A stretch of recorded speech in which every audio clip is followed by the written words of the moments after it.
eu sou Lucília Machado, jornalista e diretora da consultoria Cessar Comunicação, Diversidade e Inclusão. Este é o podcast Acessando Lucília, que você ouve e assiste todas as terças-feiras, a partir das 18 horas, na web rádio Censura Livre, pelos canais do Facebook e do YouTube. Fique com a gente!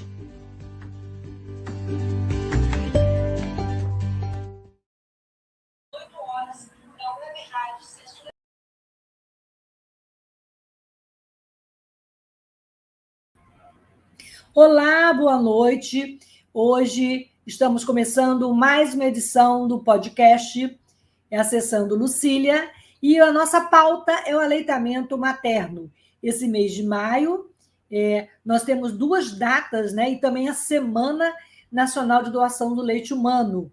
No dia 19 de maio foi o Dia Nacional Mundial da Doação do Leite Humano e no dia 21 de maio foi o Dia Mundial de Proteção do aleitamento materno. Então, para conversar com a gente sobre esse assunto tão importante e pouco conhecido, nós vamos receber aqui a Maria Bertila Lutebaik-Rack Branco, que é enfermeira do Banco de Leites do Hospital Universitário Antônio Pedro. A Bertila é graduada pela Escola de Enfermagem da UF, é especialista em educação para profissionais de saúde e enfermagem pela Fiocruz, mestre em saúde materna e infantil pela Faculdade de Medicina da UF, e doutor em Ciências do Cuidado em Saúde também pela Escola de Enfermagem da Universidade Federal Fluminense.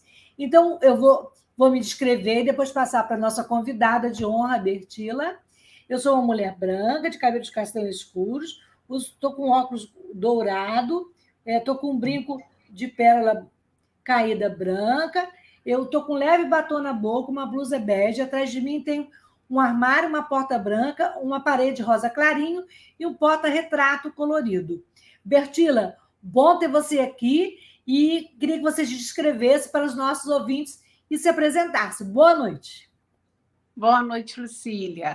Então, eu quero agradecer muito o convite por essa oportunidade de estar divulgando um assunto tão importante para todos nós, né? Que não só que trabalhamos com a prática do aleitamento materno, que precisamos divulgar, que na verdade, nossas ações estão todas voltadas para as questões de promoção do aleitamento materno, né? Mas também para aqueles que são os consumidores, né? Que são os nossos bebezinhos, né? E a sociedade, de uma maneira geral, que necessita de melhorar as condições de saúde, né? Bom, eu vou me descrever, eu sou uma mulher de 60 anos, sou branca, tenho olhos claros, cabelos castanhos, uso óculos, estou de batom vermelho, uma blusa branca, preta, de gola rolê, e eu estou sentada aqui numa mesa na minha sala, e o fundo é a minha parede meio amarelada, né, com um quadro. Muito bom, Bertila. Bertila, o leite da mulher é a primeira alimentação humana, né? E ele é considerado o melhor alimento para o bebê. Qual a importância real do leite materno para a alimentação de um recém-nascido e de uma criança? E até que idade também, aproveitando essa pergunta, né? Depois você pode, não sei responder agora, até que idade, né? O leite humano é considerado vital para uma criança? Então, Lucília, o leite humano, ele é essencial, né? Quando o bebê nasce, ele deve receber exclusivamente até os primeiros 6 meses e até os 2 anos de forma complementar. Ou seja, o bebê nasce, ele deve ser nutrido apenas com o próprio leite da mãe, né? Até os primeiros 6 meses. Não precisa receber nenhum tipo de complemento, nenhum tipo de chá, de água, nada disso. E após os 6 meses, ele começa a fazer a introdução alimentar e continua mamando no peito, pelo menos até os primeiros 2 anos de vida. Essa é a recomendação da OMS. Até quando, né? Essa pergunta é muito boa, né? Até que idade o leite materno ele é importante para a criança? Eu entendo que até o momento que a criança consiga elaborar junto com a mãe, né, seja satisfatório para os dois, né? Que não perturbe a vida da mãe, porque chega um momento que a mãe começa a perder um pouco a sua individualidade em função dessa amamentação muito forçada depois desses 2 anos, né? E a criança também já começa a procurar o seu próprio espaço, já não quer mais, né, a amamentação. Mas, assim, não existe nada escrito nem pesquisado até uma determinada idade, 5, 6... Não é isso, não existe isso. A criança pode mamar depois dos 2 anos, não é problema nenhum. Inclusive, quando a mãe engravida, ela pode continuar amamentando, se não for uma gravidez de risco, né? Ela pode continuar amamentando o seu bebê, o seu último filho, né? Então, nada que contraindique essa prática, né? Mas a amamentação, ela é essencial. Hoje, a gente tem vários estudos que provam que o leite humano ele é muito importante, principalmente para os bebês prematuros, né? O nosso banco de leite, a gente recebe as doações, a gente trabalha esse leite, processa o leite, né? Faz o controle de qualidade desse leite, avalia todos os leites que nós recebemos e a partir do momento que existe a solicitação, tanto do nutricionista ou neonatologista da UTI neonatal, a gente encaminha para a UTI neonatal o quantitativo de leite para esses prematuros. Tem prematuros que nascem em condições tão precárias que às vezes recebem apenas 1 ml de leite, às vezes 4 vezes ao dia, né? Às vezes menos que isso. Então, é muito importante. Esse leite ele é essencial, principalmente o colostro, né, para esses bebezinhos prematuros, né? Então, a todo momento, a mãe produz o leite que é adequado para o seu próprio filho, né? Ou seja, uma mãe que está com um bebê de 2 meses, ela produz um leite adequado para nutrir um bebê de 2 meses. Uma mãe que está amamentando seu filho com 6 meses, ela produz um leite adequado para um bebê de 6 meses e por aí em diante. Né? Bertilo, os nutrientes do leite humano eles são fundamentais, né, para as funções biológicas e fornece, a gente sabe, imunidade contra as doenças infecciosas. E é verdade que o aleitamento materno reduz 13% da mortalidade das crianças menor, e até menor de 5 anos. Existe, e também, né, no viés psicológico, uma criança amamentada ela tem maior desenvolvimento afetivo. Isso é mito ou isso realmente tem influência no crescimento e desenvolvimento da criança? Então, comprovadamente, também existem trabalhos que provam isso. Né? As crianças que recebem o leite materno, quando a gente pensa no âmbito geral, não só a criança rica, mas a criança pobre, né? De todos os tipos de sociedade, além de leite não tem classe, raça, cor, né? E nem exatamente, ele é bem democrático, ele é totalmente democrático, é para todos, né? Então, assim, ele atende totalmente aquilo que eu estava falando, totalmente a demanda, necessidades biológicas daquela criança. Quando você fala sobre a questão psicológica, a gente sabe que principalmente a mamada, que a gente chama da mamada na primeira hora, que é quando o bebê sai da barriga e vai para o peito, né? Esse bebê ele está recebendo não só nutrientes, mas também ele está entrando em contato com toda a microbiota da mãe naquele momento e está se protegendo, né, contra uma série de infecções, principalmente o trato digestivo, né, que é também muito comum. Então, a mamada, desde esse momento do nascimento, né, ela tem uma importância fundamental para o desenvolvimento da criança. Não só na questão, não só na questão biológica, né, nessa formação de proteção, de fatores protetores para o bebê e nutricionais, que ele também ele está na medida certa, na quantidade, regularidade e qualidade de alimento, né? Porque esse bebê toda hora ele pode ser ofertado para ele, mas também na questão da criação de vínculo, né? Então, esse momento após o nascimento, que o bebê tem proximidade com o corpo da mãe, esse momento, que esse portal que se abre nesse momento, né, para essa dupla, né, mãe e bebê, é algo que não se repete, né? E com isso, você dando andamento, né, com a prática da amamentação, desde a sala de parto, o período da internação e dando a continuidade do aleitamento materno, você só vai reforçando esse vínculo, né, a partir do nascimento. Né? Muitas mulheres têm dificuldade na amamentação, essa é uma realidade, né? Apesar dos tempos modernos, a gente vê que ainda é um desafio. Amamentar é uma coisa muito gostosa, a gente passou por isso e sabe, mas é um desafio. E algumas mães realmente precisam de auxílio, né? Nessa etapa da amamentação. e outras nem conseguem amamentar os seus bebês. E nesse ponto, o banco de leite é fundamental. Né? E a princípio, né, como que o banco de leite, como ele atende a essas mães, e também como é que é? Existe demanda suficiente, né? A oferta é proporcional à demanda, e como é que essas mães conseguem, têm acesso ao banco de leite? Depois, mais adiante do programa, vou pedir para você falar especificamente do trabalho do banco do AP, mas, assim, em termos gerais, uma mãe que não está conseguindo amamentar, qual auxílio que um banco de leite, um trabalho que vocês fazem, podem auxiliar? Então, Lucilinha, o nosso banco é o único da região metropolitana 2, né?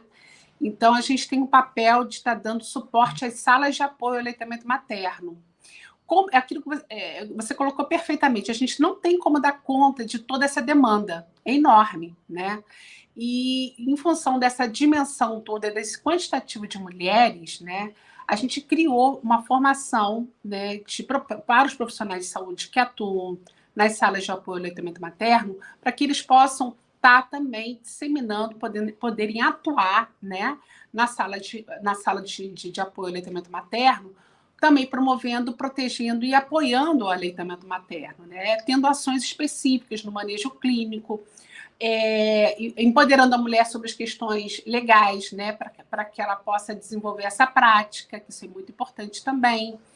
Está conhecendo, sabendo o valor da prática da amamentação, do aleitamento materno, que é essencial para sustentar essa prática, que é uma prática difícil, né? E é muito comum, com certeza, a grande maioria das mulheres, elas não tiveram nenhum tipo de informação que a grande maioria, tá? Que sustentasse essa prática, porque é uma prática que demanda muita energia, né? Ela é desgastante, ela exige da mulher 24 horas, né? Porque ela tem que estar atenta ao bebê o tempo todo. Então, esse desprendimento,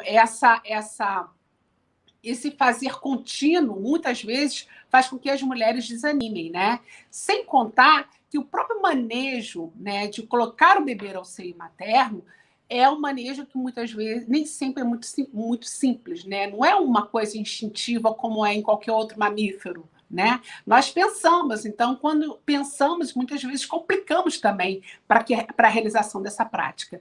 Então, a amamentação é uma prática que ela tem que ser ensinada para as mulheres, né?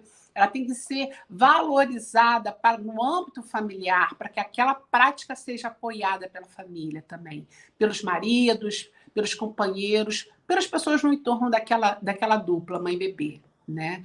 Então, a gente não dá conta, a demanda realmente é muito grande. Geralmente, quando vem para a gente, já passou por várias etapas. Né? E essa formação dos profissionais para atuar em salas de apoio, ela foi um facilitador muito grande, porque fez com que vários profissionais pudessem estar atuando na ponta, né? Isso na rede pública, tá, gente?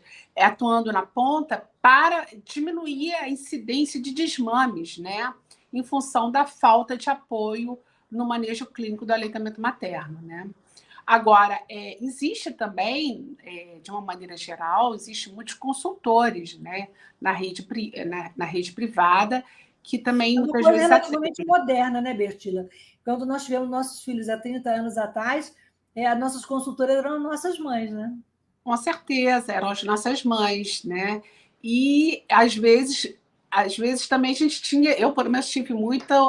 Minha mãe uma vez insistiu que eu desse uma mamadeira para minha filha. E até eu dar essa mamadeirinha para minha filha e ela vomitar tudo na mesma velocidade que entrou, saiu, né? E eu voltar para o peito, né? E comprovadamente mostrar que realmente o problema dela era peito mesmo, né? Bertila, a princípio, toda mulher que tem excesso tem leite suficiente, ela pode doar, né? Mas, assim, quando, como e onde doar o leite materno, né? E, quer dizer, qual Então, é a função real do banco de leite humano? sim. Então, o banco de leite, nós recebemos as doações de leite humano, né, de todas as mulheres que estão amamentando ou que desejam doar o seu leite. Né? Tem mulheres que às vezes perderam o filho e ainda produzem leite, né? A gente não pode esquecer dessa questão, né? E as mulheres que querem, elas solicitam, elas nos procuram, né, nos telefonam. Nós temos um telefone do banco de leite, temos um celular. Você pode falar aí para a gente poder... Tá, olha, o telefone do banco de leite, o telefone fixo é 2629 9026. Ou então, o 9964 Peraí que eu não peguei, que eu vou falar. 964 ok. 87654. É 9964-87654? Isso. Beleza. Desculpe interromper seu raciocínio, mas é importante para a gente colocar na tela. Sim, com certeza. E essas mulheres elas devem nos procurar, que nós vamos conversar a respeito da questão da doação, fazer orientações básicas, né? Fazer um cadastro, avaliar os exames do último trimestre de gestação, né? Ou dos últimos 6 meses, se essa mulher tiver 6 meses já de, né, puerpério, a gente vai procurar os exames dos últimos 6 meses, que são os exames de um hemograma completo, as sorologias para hepatite, sífilis e HIV. Né? A partir daí, ela estando saudável, lógico, né? A gente aprova como os exames estão também ok, a gente aprova como doadora de leite humano. A gente faz toda uma orientação para a coleta, entrega um kit para a coleta de leite humano, tá? Inclusive vidro esterilizado, touca, máscara, etiqueta para colocar no vidro quando a pessoa fizer a primeira coleta, né, naquele frasco. E a gente entrega esse material, ela vai fazer a coleta e toda semana a gente vai estar passando na casa dessa mulher retirando esse leite congelado, né? Após a coleta, ela vai congelar esse leite e manter congelado, né? Só vai retirar esse leite. Se ela não conseguir preencher completamente aquele frasco, ela pode fazer uma segunda coleta em um outro frasco estéril ou um copo já previamente fervido durante 15 minutos. Ela faz a coleta do leite e coloca esse último leite que ela colheu em cima daquele frasco que está com leite congelado, mas que ainda tem espaço no vidro, tá? Isso pode também ser feito dessa maneira, né? Quando faltar mais ou menos uns 2 dedos para completar o vidro, a gente pede para que cesse o preenchimento por conta da distensão, né, no congelamento do leite, né? Então, essa é a orientação que a gente faz. Então, todas as mulheres que tiverem condições, de uma maneira geral, todo mundo produz um excedente de leite, né? É uma questão de desejo, né?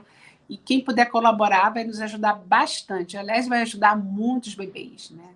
O que acontece com as nossas mulheres? A pergunta, né? Por que essas mães não dão os leites, né, para os seus filhos, né?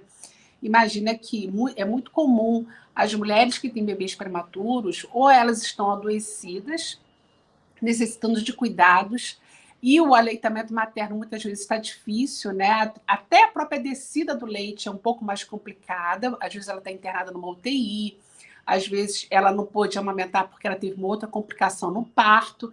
Então a produção muitas vezes fica comprometida de imediato. E o filho dela precisa do leite humano, né? Então, a gente recorre a essas doações, né, ao banco de leite, né, que pasteuriza esse leite que foi doado para lá, ele tem que ser pasteurizado para ser distribuído. E aí a gente recorre a esse leite para nutrir esses bebês que estão internados na UTI, né? E muitas vezes também essas mulheres, em função do estresse da própria internação do filho numa UTI, faz com que essa descida do leite também se atrase, né? E aí, essa produção, às vezes, até se dá, né? A pojadura, ela até às vezes acontece, que é a descida do leite, mas fica pouco tempo por conta realmente do nível de estresse, que é os hormônios estressores, eles são o contraponto da produção de leite, né? Então, eles inibem os hormônios da produção. E isso pode comprometer a questão da retirada do leite, né? Dessa manutenção da lactação até o bebê ser iniciado o aleitamento materno, tiver condições de se iniciar o aleitamento materno com ele, né? Bertila, eu queria que você falasse um pouco especificamente do trabalho do Banco de Leite do Antônio Pedro. Há quantos anos existe o Banco de leite humano do Antônio Pedro. E outra coincidência, em 2004, né, foi a primeira comemoração do Dia Nacional de Doação do Leite Humano. E foi o ano que você começou lá a atuar no Antônio Pedro, no banco de leite. Eu queria também que você falasse o que representa na sua vida esse trabalho de conscientização e de doação, né? Doação enquanto pessoa humana, né? E doar leite para quem precisa, né? Conscientizar as mães, a população em geral, da importância dessa atitude, né? Que é uma questão de atitude, né? Sim, uma questão de atitude, né? É uma escolha.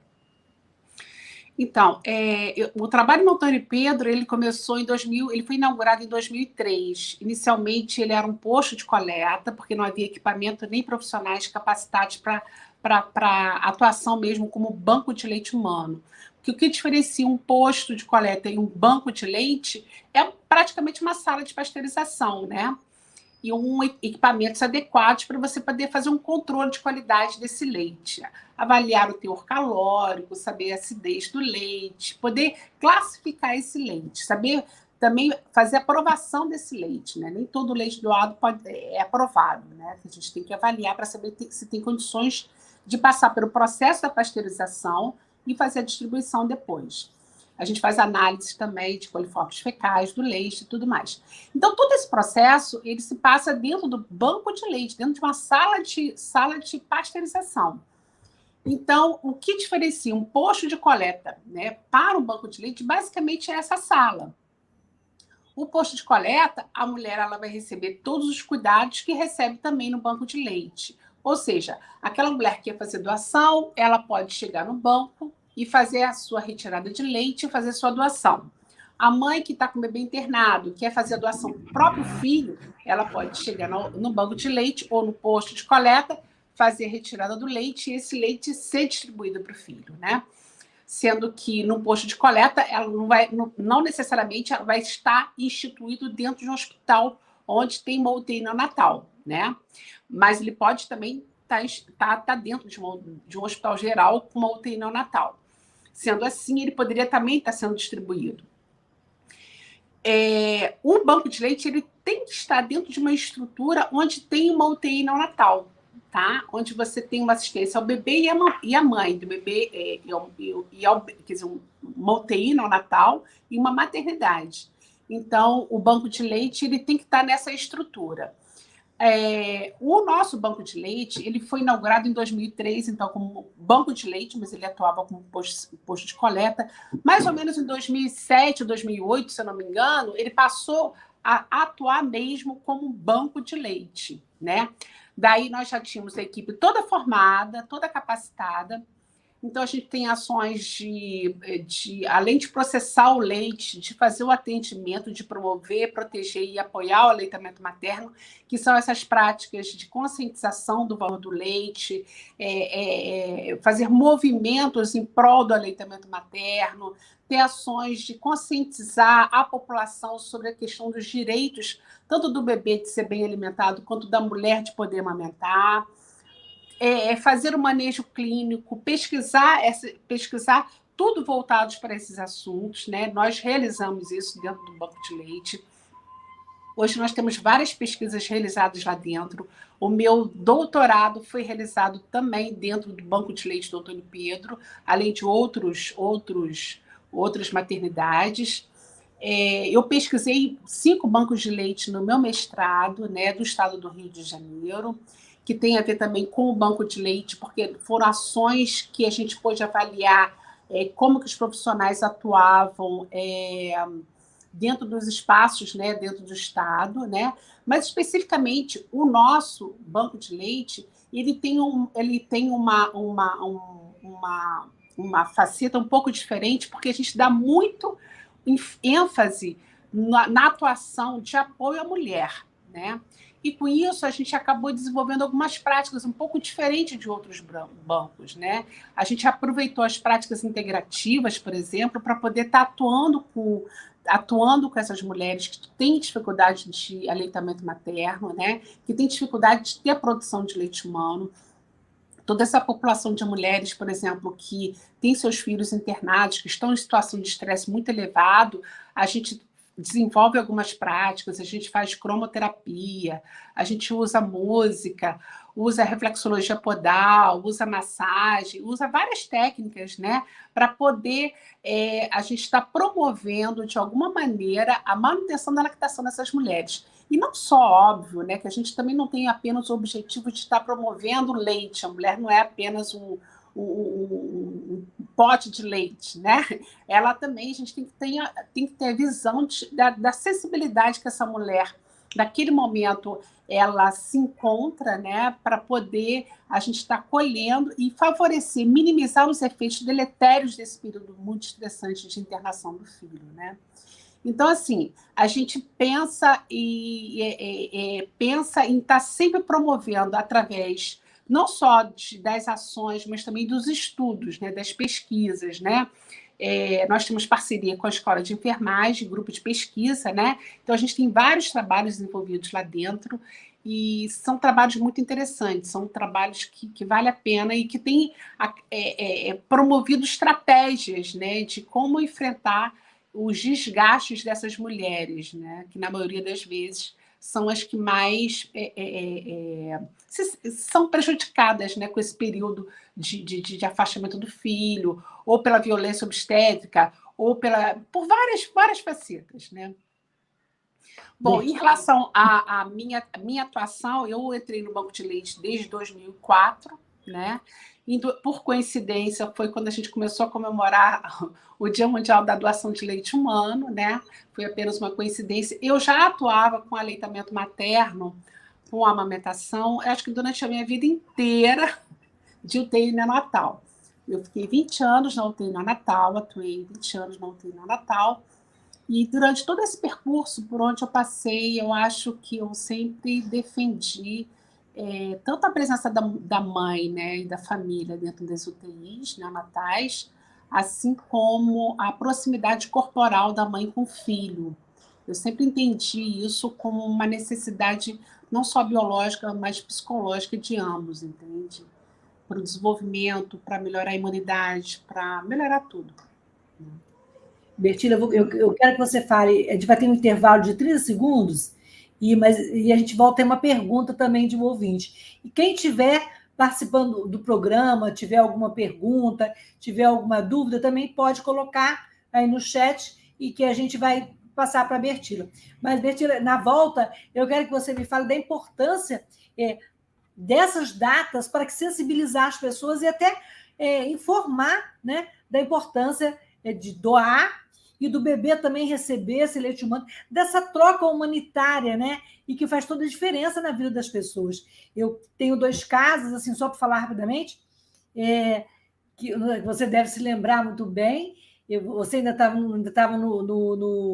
acho que na UTI, quando nasceu a Júlia, filha do Roberto e da Regina, Atanásio, em 1990, e que ela foi tão bem atendida, um bebê prematuro, né, e que tomou o leite que ainda era coletado, né, e ele colocou uma faixa na frente do hospital te agradecendo, não sei se você lembra disso.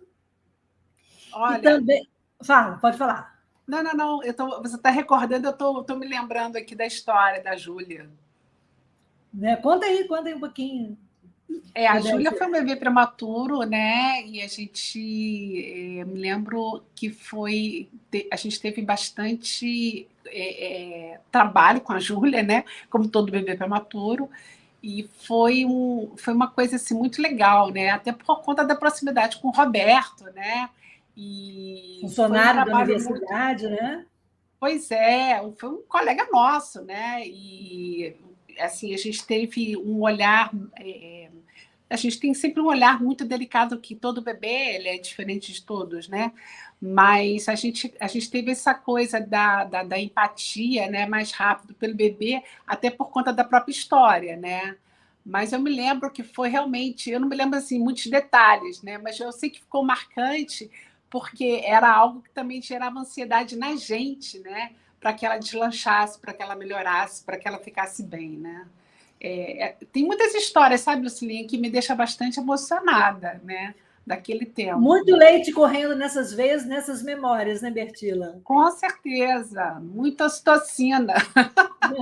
Então, a gente vai fazer o intervalo para falar um pouquinho da rádio, que é uma rádio da classe trabalhadora, uma rádio alternativa, para a gente conhecer um pouquinho o trabalho da rádio. Então, na volta, tem a pergunta e a gente continua com o papo. A gente volta já. Acompanhe a programação da Web Rádio Censura Livre no site www.clwebradio.com, no aplicativo exclusivo para ouvir rádio no celular, tablet e Smart TV. A emissora também está no Radiosnet, um dos maiores aplicativos para esta finalidade, na nossa página no Facebook e no canal da emissora no YouTube. Acesse o nosso canal escrevendo youtube.com/c/censura livre, tudo junto. Inscreva-se no canal e acione o sininho para receber as notificações de novos vídeos. Web Rádio Censura Livre, a voz da classe trabalhadora. Para ajudar a Web Rádio Censura Livre, anote os dados da nossa conta. Banco Bradesco, agência 6.666, conta corrente número 5602, dígito 2. Se preferir, nosso Pix é 32 954 696 0001 81. Somos uma emissora sem fins lucrativos e as contribuições são para pagar os custos de manutenção e transmissão. Desde já agradecemos a sua ajuda. Web Rádio Censura Livre, a voz da classe trabalhadora. Para manter o projeto da Web Rádio Censura Livre de uma mídia alternativa, buscamos apoio financeiro mensal ou doações regulares dos ouvintes, de amigos e parceiros, já que não recebemos recursos de grandes empresas, políticos ou partidos. Seja um apoiador regular e ouça o agradecimento no ar durante as edições dos nossos programas. Sua ajuda é muito importante para nós. Enviamos prestação de contas mensal aos nossos apoiadores. Temos uma vaquinha virtual permanente. Anote o endereço virtual apoia.se/clwebradio, apoia.se/clwebradio. Saiba mais sobre a emissora no WhatsApp 21 96553 8908. Web Rádio Censura Livre, a voz da classe trabalhadora. Então, voltamos ao papo com Bertila Heiker sobre leite humano, doação e esse trabalho tão humano, tão gostoso, tão bonito. E antes de passar para a pergunta e também outros comentários, a gente tem uma informação bem interessante que a Associação Fluminense de Amparo aos Cegos está com inscrições abertas para a oficina de percussão Batuque do Ponto. A FAC, para quem não sabe, ela acolhe, atende e trabalha com pessoas com deficiência visual.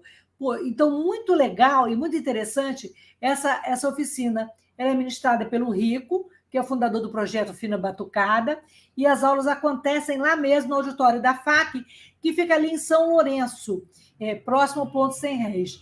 Os alunos vão ter contato com os instrumentos, e é uma coisa bem interessante fazer essa oficina de percussão, direcionada para pessoas com deficiência visual, sobretudo. Então, o telefone da FAC é 2717-2822, e quem se interessar pode entrar em contato e vamos batucar, né, Bertila? Que o importante é fazer o batuque. E falando em batuque, a gente tem uma pergunta de um ouvinte. Antônio, pode colocar para a gente aí a pergunta da ouvinte, acho que apareceu logo no início aí da nossa conversa com a Bertila. Enquanto o Antônio coloca aí a pergunta, a gente... Opa, Delma Pacífica, ela quer saber. E as mães que adotam e estimulam a própria alimentação? É interessante que seja assim, Bertila? Olha, seria maravilhoso, né? A gente poder estar amamentando os nossos bebês adotados. Eu tive algumas experiências com mães adotivas, né, que a gente conseguiu estimular e fazer com que elas produzissem leite. Elas têm que se dispor, né, procurar o banco, né, e a gente tem que trabalhar previamente antes dessa criança chegar até ela, né, e ver as condições de saúde dela, ver as condições do bebê também, né, saber se é possível. Mas é possível sim, a gente sabe que a gente consegue amamentar, a gente consegue, inclusive, as mães adotivas, mas também, às vezes, algum familiar, tipo uma avó, né? Quando a mãe não tem condições de amamentar por alguma razão, está fazendo algum tratamento, né? Recentemente, a gente atendeu uma mulher com câncer de mama, né? E ela só tinha uma mama, e ela fez um tratamento, e uma mama ela não pôde, não produzia leite, e a gente conseguiu fazer com que ela amamentasse com uma mama só, né? Com um trabalho de lactação, né? Todo um cuidado também. Mas, assim, existem várias histórias, várias maneiras. A adoção é possível, sim, é possível a mãe adotiva amamentar. Existe essa possibilidade, a gente pode trabalhar com isso, sim. Né? Bertila, você falou do câncer, e a gente tem muitos mitos em relação à amamentação. Por exemplo, o leite materno é fraco para o bebê, a mulher com silicone pode amamentar, e o estresse e o nervosismo atrapalham. Canjica e cerveja preta é bom para o leite? É muita coisa, né, Auxília? Comenta aí esses causos. Os causos, né? Então, recentemente eu fiz uma revisão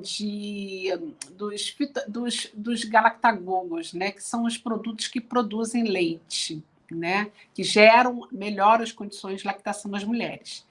E a minha pesquisa foi com fitoterápicos e sobre alimentos também, foi englobado as duas coisas, né? Então, assim, existem vários fitoterápicos, né, vários chás que estimulam realmente a produção de leite, né, favorecem a produção de leite. Dentre os mais famosos está o fenogrego, que aqui no Brasil não é muito comum, né? Mas é o mais famoso no mundo inteiro, é o mais queridinho, eu diria isso. Mas hoje em dia tem vários chás, várias possibilidades de você melhorar as condições de lactação. Mas toda mulher que amamenta, ela vai produzir, se ela amamenta de uma forma exclusiva nos primeiros 6 meses, ela vai produzir o leite de uma maneira geral, e muito raro uma mulher não produzir o volume adequado de leite para o seu próprio filho.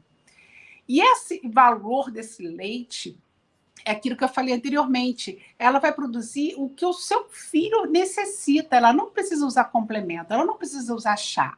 Ela não precisa usar absolutamente nada, né? Ela deve apenas, se ela ingerir água, se alimentar normal, né? Ela pode até tomar os chazinhos que favorece. Os chazinhos de uma maneira, esses chazinhos caseiros, camomila, hortelã, tudo isso favorece, que é muito comum no nosso meio, isso tudo favorece, né? Para a melhoria das condições de lactação da mulher.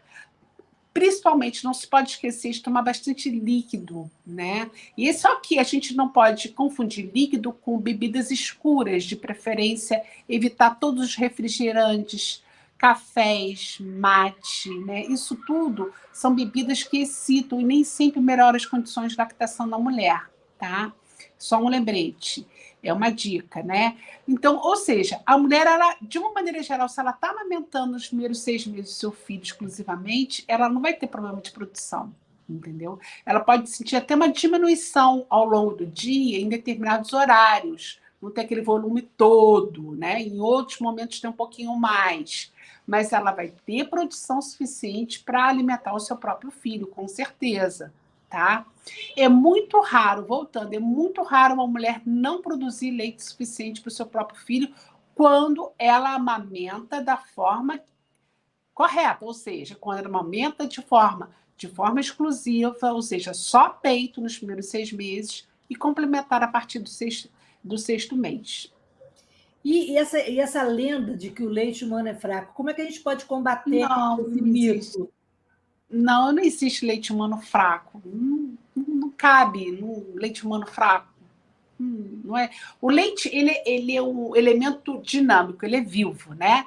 Então ele se modifica ao longo do dia. Se ele se modifica ao longo do dia, imagina ao longo dos meses, ele também se modifica. Ele vai se adequando à necessidade do bebê, da cria, né, dali, do bebezinho, né, que vai se desenvolvendo e vai crescendo. Então, se isso acontece, você está produzindo automaticamente toda hora um leite adequado para o seu filho.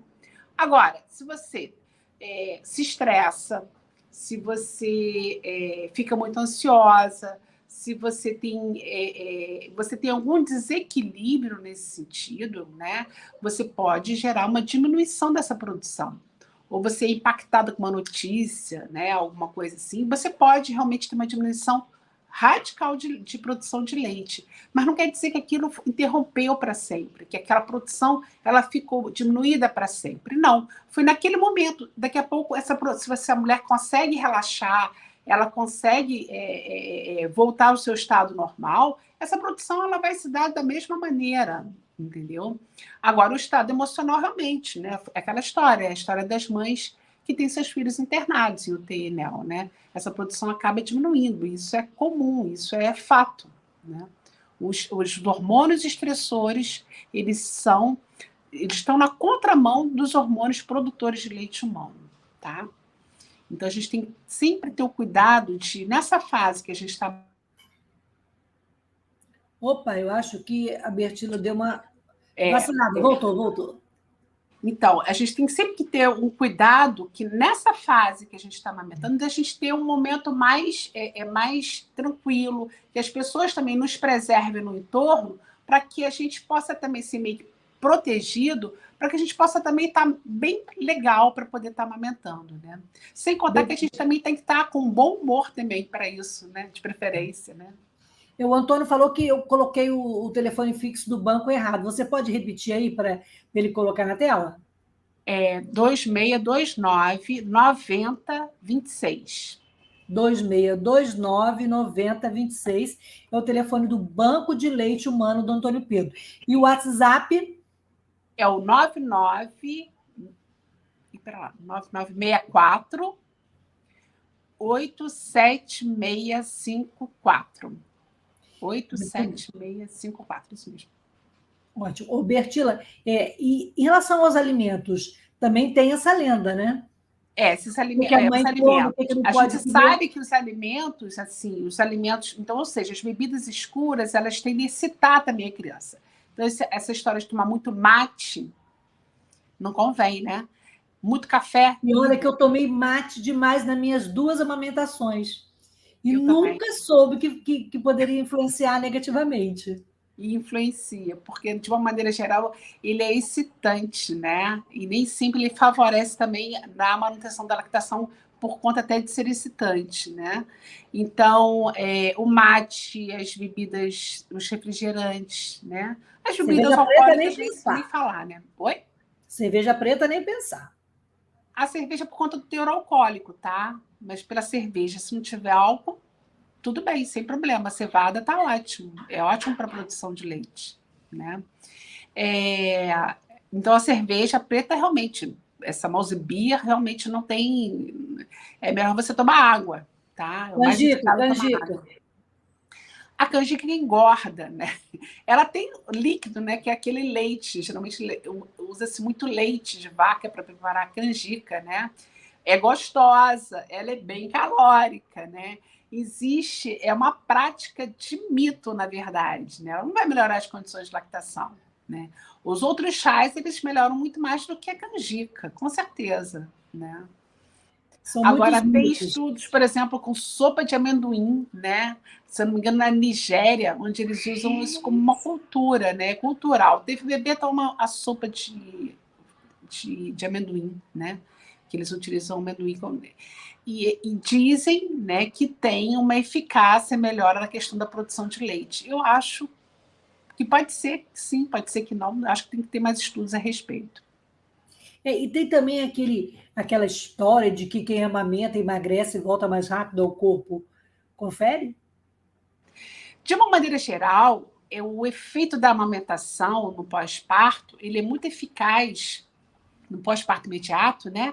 Porque ele diminui, né, a possibilidade de hemorragia, tá? Porque ele contrai, ele faz a liberação de ocitocina, que também faz a contração do útero. Então, ele diminui a possibilidade de hemorragia, né? Agora, ao longo do período, se a mulher ela amamenta, ela reduz o peso, né? Porque ela dá uma secada, ela dá uma... Eu diria que ela retira bastante do líquido, né? Daquele edema no pós-parto. Mas chega um momento que ela não vai emagrecer mais, entendeu? Ela vai ficar num patamar, ela sendo bem nutrida, ela vai ficar num determinado patamar, ela não vai perder mais peso que aquilo, do que aquele inchaço. Muitos mitos, né? E a realidade também não é muito boa. Em relação às políticas públicas, existem políticas públicas de incentivo à amamentação, de acompanhamento. Você estava falando que o Antônio Pedro é região metropolitana 2, né?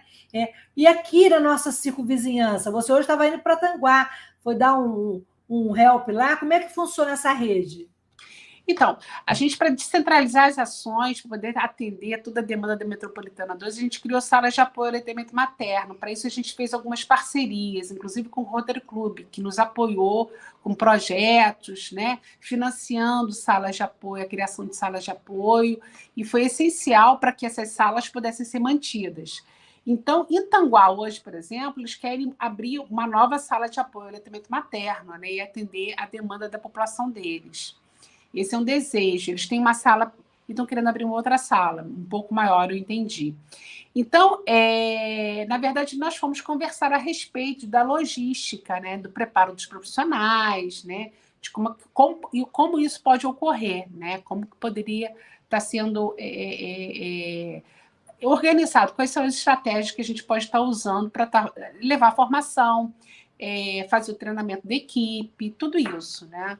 Então, dentro da região metropolitana 2, nós conseguimos abrir algumas salas. Por exemplo, Rio Bonito tem uma sala que funciona plenamente, muito boa. A gente tem em Maricá. A gente aqui em Niterói, a gente tem no Santa Bárbara, na maternidade Alzira Reis, que nesse momento está em obra, né? A gente tem uma sala também na Policlínica Antônio Carlos. Onde mais? Em São Gonçalo também, né? Então, a ideia das salas é exatamente dar a formação e descentralizar as ações, né?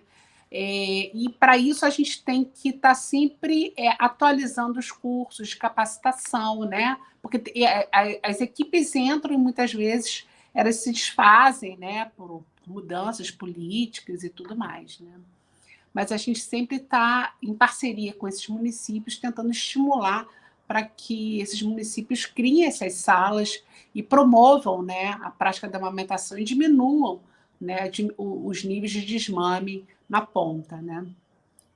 Bertila, e em relação às políticas públicas do governo, especialmente desse governo, em relação à amamentação, o que você tem a comentar? Então, é muito difícil a gente resistir a algumas repressões, né? Principalmente as campanhas, né? Não tem nada muito específico nesse governo, explicitamente, né? E tem, na verdade, na contramão nesse governo, de outras maneiras, né? Sobre outros caminhos. Mas de intervenção nas políticas de aleitamento materno, né? Que fala sobre a promoção, proteção e apoio ao aleitamento materno, sobre a rede brasileira de bancos de leite humano, né? Tudo isso, a gente tem na contramão outros afazeres que minam, de certa forma, um trabalho nosso, né? De não apoiar, de não valorizar, de não favorecer, mas não impeditivo pontual em alguns pontos, né? A gente teve agora, né, no dia 21 de maio, o Dia de Proteção contra essa violência de marketing, né, abusivo contra a amamentação, né? São quando as indústrias farmacêuticas, né, vão com um peso muito pesado mesmo, impondo determinadas práticas com o uso de substitutos de leite humano, o uso da chupeta, da mamadeira, inventando as coisas mais inimagináveis, quer dizer, imagináveis sim, né? Que eu acho que muita gente conhece, né? Para substituir o aleitamento materno, a amamentação, né?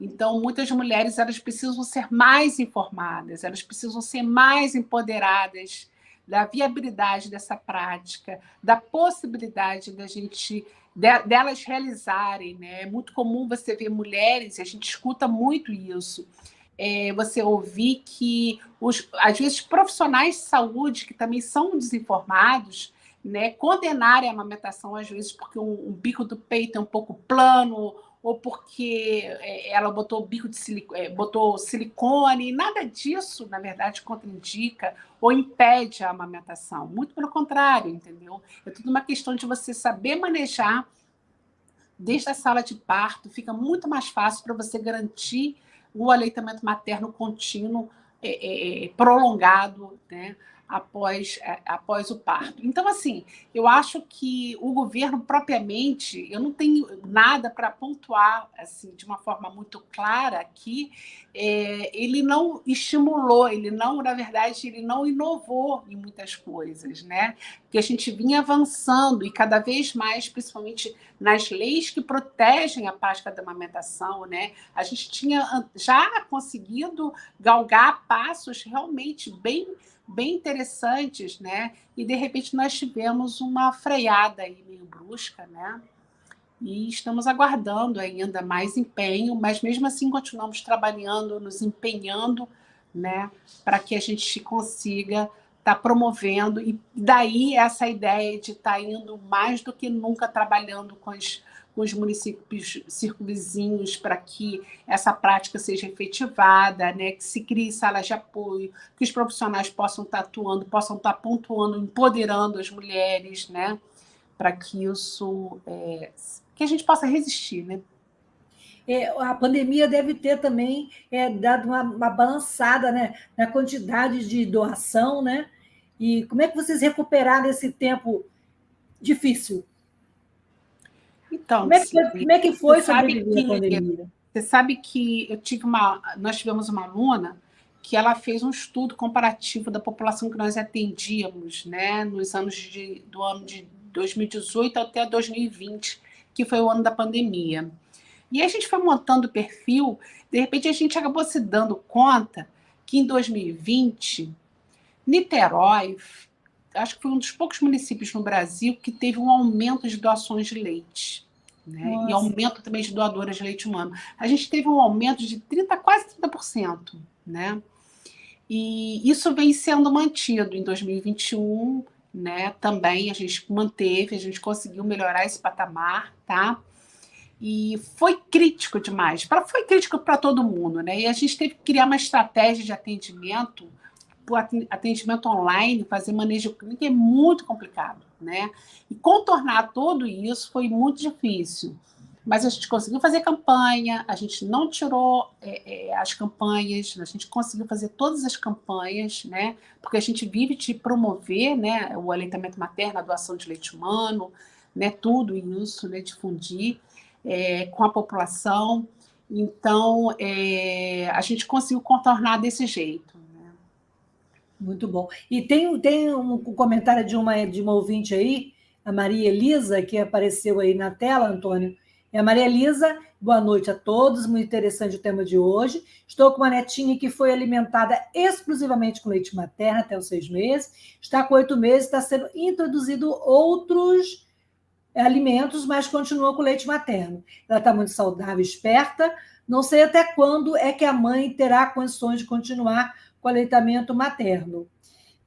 Até quando, mas a nossa família somos muito favoráveis ao aleitamento materno. Ai, que ótimo, Maria Elisa. Maria Elisa é nossa ouvinte lá da Bahia. Ai, parabéns, Maria Elisa. Legal, muito bom. E ela está sempre aqui. Você já falou dessa questão do desmame e tudo, mas até quando? Você pode repetir para a gente até quando se pode ou se deve amamentar? Então, a recomendação da OMS é até os 2 anos, né? Pelo menos até os 2 anos, né? De forma exclusiva até os 6 meses e complementar até pelo menos os 2 anos. Não quer dizer que com 2 anos você tem que interromper, não. Você pode continuar amamentando e alimentando com a alimentação caseira seu filho, né? Durante mais anos, até a hora que vocês, a mãe e o bebê, decidirem que está de bom acordo para os dois, né? Bertila, o nosso tempo está chegando no final, mas foi uma aula de amamentação, foi um banho de leite e de estímulo de alegria, né? É verdade, tantas coisas, né, que a gente aprendeu, e a gente saber onde procurar, né? Saber onde nos orientar, para procurar orientação na hora de doar o leite, na hora de procurar o leite, né? E cada gota desse leite faz a diferença na vida de uma criança, na vida de uma mãe, né?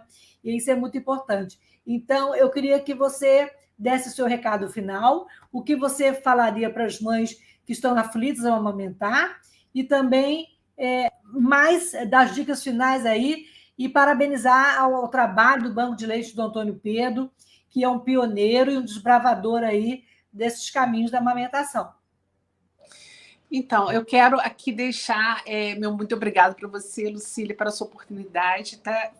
É muito importante para a gente estar difundindo esse trabalho, né? E dizer para as mulheres que estão amamentando, continuem amamentando seus filhos, né? Dê esse tempo é maravilhoso. Vocês vão, na verdade, ser compensadas, né? Por essa dedicação ao longo da vida dos seus filhos, na percepção da saúde dos seus filhos, né? Na percepção da qualidade, do valor da relação que você tem com eles, né? Que vocês têm com eles. Então, não amamente. Amamentar pode ser difícil, mas é possível. Quem tiver dificuldade pode nos procurar a hora que vocês quiserem. Tá? A gente está, é só telefonar, a gente geralmente consegue agendar rapidinho uma consulta, né? Não é difícil. Eu quero dizer também para todas as mulheres que amamentam e têm um excedente, por favor, né? Pensem com carinho na possibilidade da doação de leite humano, tá bom? É muito importante. A gente tem aqui eu recebi aqui uma mensagem da nutricionista Letícia Gonçalves. Ela é da UF também, ela é do setor de qualidade, da Progep, né? É do grupo UF Mais Leve, e ela está doando aqui para os nossos ouvintes, ou para quem precisar. Eu vou colocar aqui, vou pedir ao Antônio para colocar na tela, é um kit de relactação. Ai, não estou conseguindo colocar. Peraí, vou botar aqui, Antônio, você coloca aí, se puder, na tela para a gente, porque é muito interessante isso. Vê se apareceu aí, Antônio, na tela. É um kit de relactação, é a nutricionista Letícia Gonçalves, né? Que está colocando. Eu acho que não apareceu aqui, vou tentar de novo. Mas o Antônio pediu também para a gente falar sobre para descrever o cartaz, né? Que apareceu. O Antônio, pode colocar de novo o cartaz aí, que eu vou então, passar. Fala aí, Bertila, o que tem esse cartaz? Esse cartaz aqui é uma campanha de doação de leite humano, né? Essa mulher, ela utiliza um frasco de vidro com tampa plástica. Geralmente, quando a gente pede para fazer doação de leite, a gente também recolhe frascos, né, de tampa plástica, geralmente frascos de vidro de alimento industrializado, né? Como o Nescafé, muito comum, a Nutella, tem vários produtos, né, de alimento industrializado que tem tampa plástica. Né? As mulheres que querem fazer essa coleta e armazenamento do leite, para aproveitamento do leite, quando elas estiverem ausentes por alguma razão e não tiverem nenhum tipo de frasco adequado, podem usar esse frasco. Ela vai tirar o papelão que tem na tampa, tá? E vai ferver durante 15... Lógico, toda a etiqueta, né? A cola, vai fazer uma boa lavagem e ferver tudo durante 15 minutos. Depois de resfriar, pode aproveitar para fazer armazenamento do leite, do próprio leite, né, nesse frasco. Lembrando que após a coleta, é importante botar uma etiqueta que ele congelado ele vai ter validade de 15 dias e não congelado de 12 horas, tá, gente? Maravilha. Eu consegui aqui resgatar o kit que a Letícia está doando, é o kit Mamatute Relactação. Ele tem uma caixa fechada, ela tem uma caixa fechada com 10 tubos extensores para serem utilizados e 9 sondas para fazer a relactação. A Letícia, ela começou a usar, mas ela conseguiu dar prosseguimento à amamentação e o bebê dela tem hoje 1 ano e 9 meses e continua mamando com muita força e potência. Assim como com muita força e potência, a gente termina aqui o programa, desejando que todas as mulheres enfrente o desafio da amamentação. Amamentar é uma coisa mágica, né? Uma coisa gostosa, difícil, mas assim, muito uma gratidão imensa, né, Bertila, de poder doar e receber leite. Então, Bertila, muito obrigada. Vou botar mais uma vez, Antônio, o telefone aí do Banco de Leite, e parabéns pelo trabalho para você e para toda a equipe do Banco de Leite Humano. Então, o contato do Banco de Leite Humano do Antônio Pedro, 2629-9026, 99648-7654. Gente, terminamos por hoje. Bertila, gratidão. Beijo. Eu que agradeço. Um grande beijo para todos vocês, gente. Um beijo, Lucília. Todas as mães que amamentaram e dedicaram com amor e carinho esse momento mágico com seus filhos. E a gente volta na próxima semana e a gente vem aí falar de violência obstétrica, que também é um assunto quente. Que precisa ser falado, né, Bertila? Com certeza, tem que ser falado e discutido. Tem muitas mulheres que não têm noção que são violentadas, né? Exatamente. Gente, beijo grande e até a próxima semana. Beijo. Beijo.